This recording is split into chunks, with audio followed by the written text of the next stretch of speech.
আসসালামু আলাইকুম দর্শক, মনে খুবই কষ্ট। এই রমজান মাস আসাতে আমাদের দেশের একজন বড় বিজ্ঞানীর কথা মনে পড়ে গেল, যে বিজ্ঞানী এখন আর আমাদের দেশে নাই। এই রমজান মাস আসলেই বলতো যে কাঁচামরিচ যখন দাম কম থাকবে তখন রোদে শুকায় রাখবেন, যখন দাম বেড়ে যাবে তখন পানিতে ভিজিয়ে রাখবেন, কাঁচা হয়ে যাবে। আবার বলতো বেগুন দিয়ে কেন বেগুনি খেতে হবে, মিষ্টি কুমড়াতে বেগুনি খেতে খাওয়া যায়, আমরা খাই।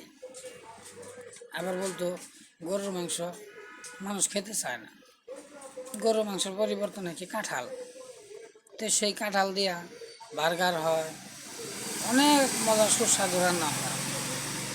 আমাদের দেশের বিজ্ঞানীটা পাশের দেশের দাদাদের দিয়ে দেওয়া হইলো, মনে খুবই কষ্ট। তাই পাশের দেশের দাদাদের বলছি, আমাদের দেশের সম্পদ আপনাদের দেশে দেওয়া হয়েছে, আপনারা অতি যত্ন সহকারে রাখবেন, এটা আপনাদের কাছে আশা।